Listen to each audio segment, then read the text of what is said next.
It's fun to do heavy makeup, but then how do you remove it? Hold on with your sandpaper because I will show you how I remove this type of makeup.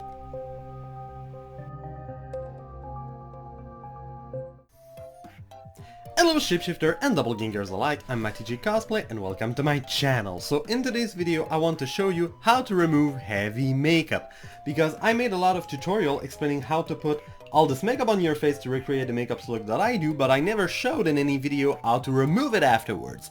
So I will show you my own personal process to remove the makeup, all the different steps and all the products that I'm using at each step in order to be able to remove my makeup without having any residue left.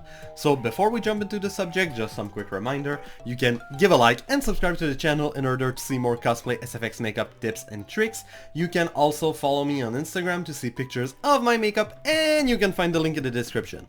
So now let's talk about removing makeup. So first thing first, my makeup removing process is mostly done in the shower.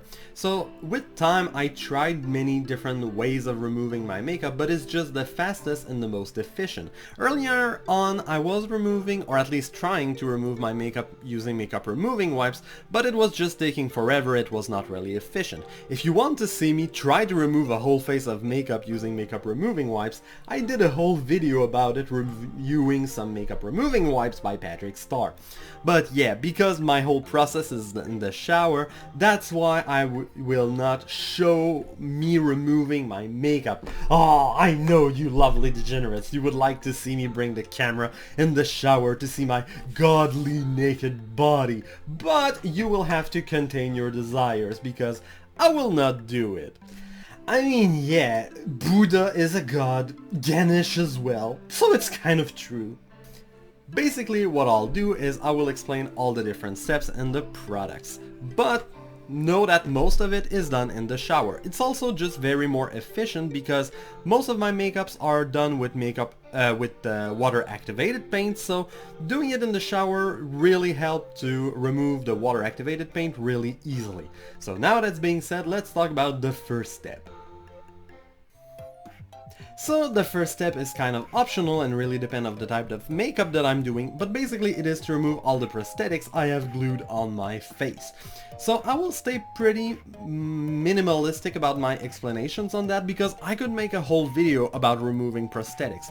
But basically all the stuff that I've glued on my face, I've been able to remove it using two very well-known basic products, which are Vaseline and baby oil. So basically what I'm doing is I'm dipping Q-tips in Vaseline and then I'm poking the sides of my prosthetics to create some holes, and then depending if the prosthetic is glued on my face or on other part of my body like my arm, I will pour baby oils in the holes, or I will dip Q-tips or cotton pad in baby oil and I will go under the prosthetics to break the bonds with the glue or with latex. So I'm saying it's kind of an optional step because most of my makeup are done only using body paint and beauty products, so I don't have to remove prosthetics if I don't have prosthetics. So now that my face and my body is prosthetic free, I can hop in the shower. So when I hop in the shower, I put my face under the stream and it helped to remove most of the water activated paint. But then the first step is to remove my makeup using a proper makeup remover. So basically I am using the Vichy Pureté Thermal 3-in-1. I love it because it is drugstore, it is affordable, it's like $15 Canadian for a big bottle, and it is also made for sensitive skin. It does the job, but maybe later on I will try different products and I will replace it with something better, but I've been using it for the last 2 years. Yes, by the way, the bottle is dirty because it got stained by the body paint that were dropping on the bottle.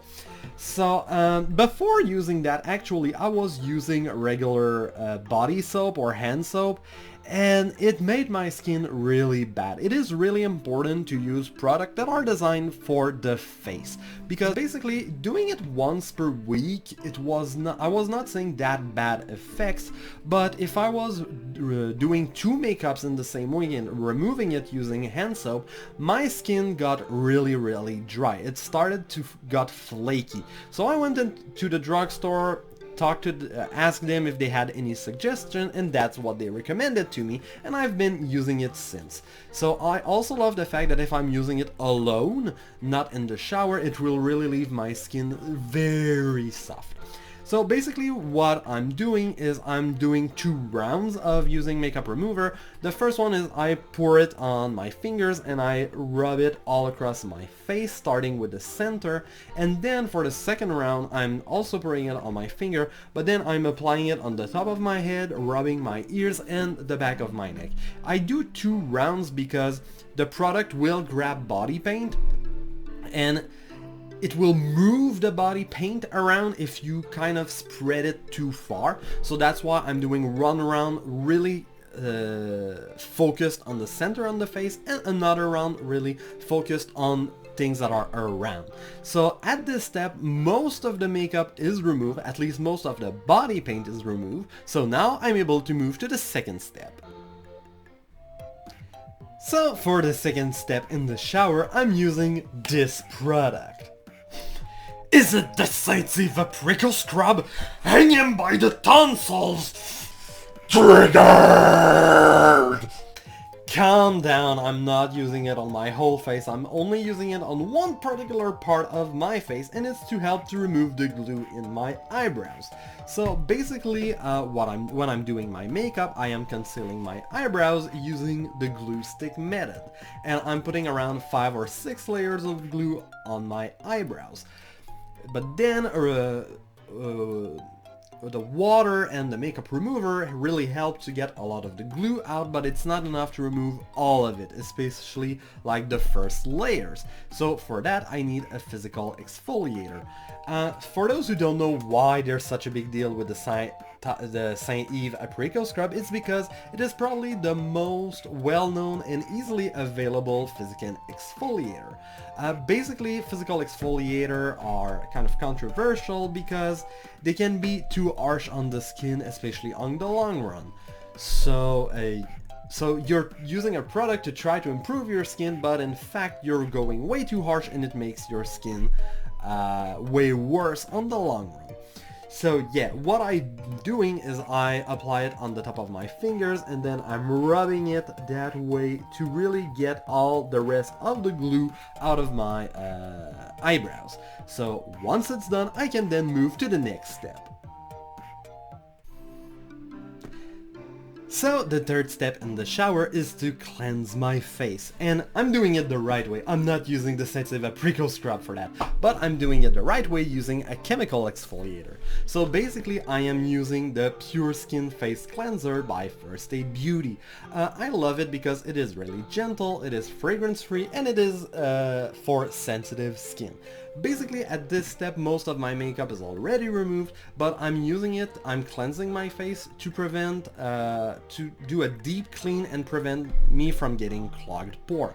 I really like it because it is gentle but also really efficient, and after I use it my skin is not feeling dry or tight.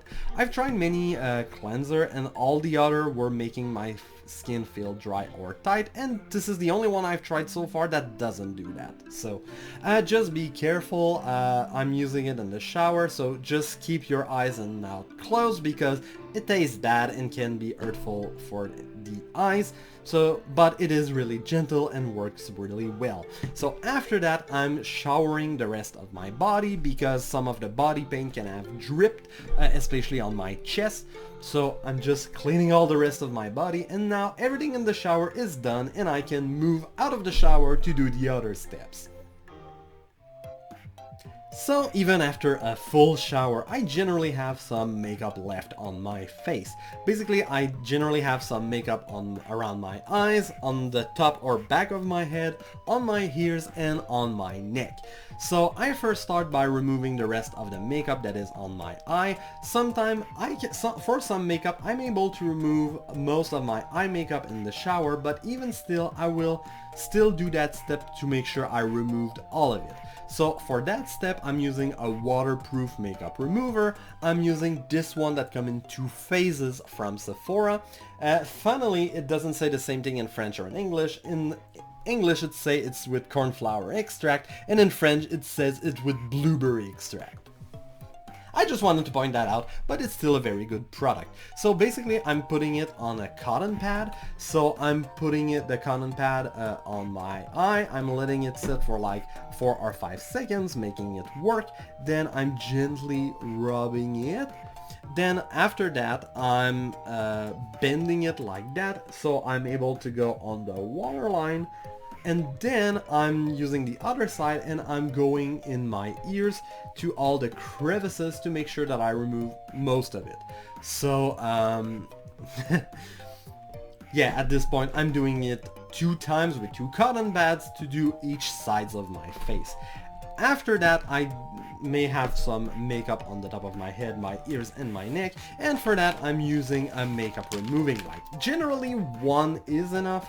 So right now the 2 that I'm trying, I've been using these Aveeno one for sensitive skin, and I've been using the Patrick Star one size one. I have to say, to be honest, they are not as amazing as in my first impression video. I think they are a little more dry. I'm not sure I will repurchase them again, but at least I'm using a makeup removing wipe. Right now I'm still trying different brands, so there's not like one favorite. So yeah, at this step, generally, now my makeup is all removed, but I'm still doing another step after that. So the last step after I removed all my makeup is skincare. Basically I'm doing some skincare to help to soothe the skin, to relieve all the stress that I've putting it through, and basically I love to say that I'm rewarding my skin. So right now I'm trying a Peter Thomas Roth kit, and I'm not doing the same skincare routines on the day that I'm doing a full cosplay SFX makeup than my normal everyday skincare routine. So after I removed my makeup, I used the Peter Thomas Roth Water Drench. This is a 30% hyaluronic acid cream. This is a very gel-like, very light cream, and it doesn't absorb totally after you apply it on the skin. So you have to give it some time. So basically what it does, it takes the moisture in the air and put it back in your skin. So then the day after I did a makeup, I love to do a mask on the evening. Generally, I do my makeup during the day, I remove it pretty much late in the evening. So, and then the day after I'm doing a mask. Sometimes I do one of these $10 masks that you can see next to the counter at Sephora, but right now I'm using the Peter Thomas Roth Cucumber Gel Mask. So, and for an even more soothing effect, I keep it in the fridge so it's all cold when I put it on my skin. So basically it really helped to reduce the redness of my skin, which is one of the main issue that I have with my skin, and it also helped to make it all smooth and soft. So is there any other good product that I should know and try to remove in my makeup removing routine, or do you have any question about removing cosplay SFX makeup? If so, leave it in the comments down below. And now I'm back with makeup on. So I did a cosplay SFX makeup of Web Store from the series He-Man and the Masters of the Universe. So yeah, I went back to a cartoon series of the 80s to find a character to inspire me for a makeup. So I hope you really enjoyed the video. If so, please feel free to give a like and subscribe to the channel to see more videos like this, or to see tutorials to know how I did this type of makeup. So now I will do exactly what I just taught you. I will go remove my makeup. So I hope to see you in another video. Bye!